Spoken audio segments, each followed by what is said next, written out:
You tell me just whereabouts are we? Well, we're up at the head of Glen Nochty, and if you look over across my shoulder here, you can see the line of the ladder hills covered with snow. And this is the road that the whisky smugglers came across from Glenlivet, which is just the other side of those hills, and is of course well known for quite a number of different whiskies. Oh, aye. So there's Glenlivet up yonder, and there's Fitzahidman then. Well, what's ahead you there, Frida, is the looking towards the Lecht ski centre and over towards Speyside, and behind us here is the road to Afford. So the cattle and the whisky that was coming across here on the old Drove Road was coming from Glenlivet over the Ladder Hills, then down into Glen Nochty, then down to the Marts at Afford. See, you didn't realise just how busy these hills would have been. Oh at heavens, that time. there were hundreds of people lived up here at that time. It wasn't empty. Everybody regards this quarter now as completely devoid of folk. In fact, we've got just up from us here, we've got the Lost Gallery, which is an art gallery run by artist Peter Goodfellow. It is the kind of land of the lost. Oh, it is the land of the we're lost. remote. And Bob Smith wrote, the North East author Bob Smith wrote a book, Land of the Lost, when he was writing around about here.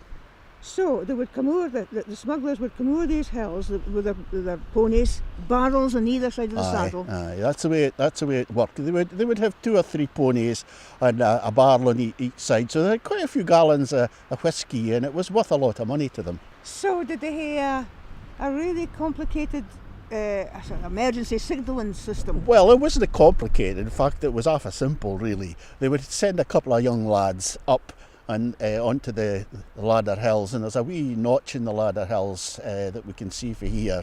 And these lads would spend the day up there when they were making the whisky, and they would build a wee fire.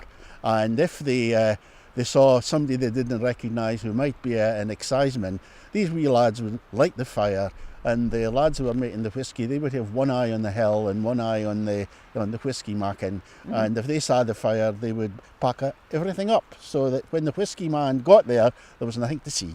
So you can see the snow coming in over these hills now. Just you can imagine just how remote and bleak sometimes it would have been.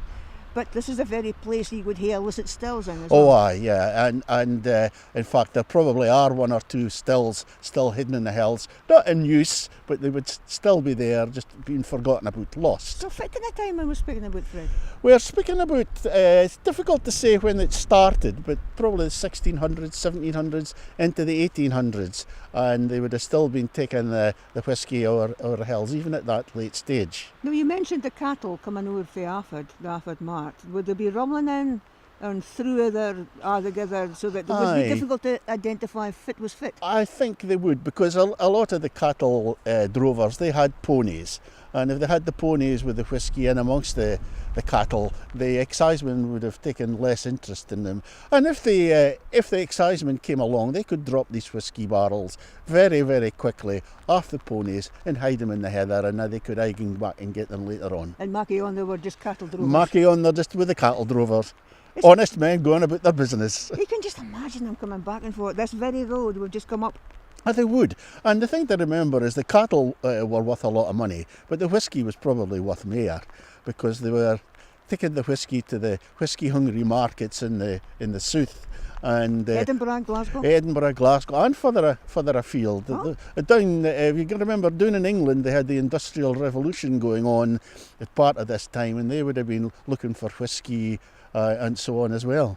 Of course, because a huge market. Huge market, and they probably couldn't make enough. They made for themselves, but they also made a lot of money out the markets in the south. You can just imagine the parties that were going on. In fact, you mentioned just nae far from here, there's quite a renowned, I suppose, dance hall. There was a big house down here at the head of Glen Nochty, and the owner built a dance hall which was reckoned to be the best dance hall in the northeast of Scotland at one time. It had half a good flair, and he had a ball.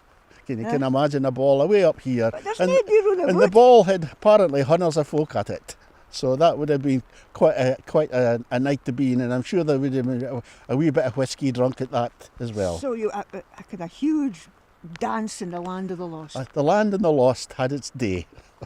But I think the the history of this, a lot of it remains untold. Fred, thanks for this. The rain's coming on, bucket and doon, and we can just imagine them coming over that hill and the ponies and with us. Aye, and we're ready for a dram. Ready for it.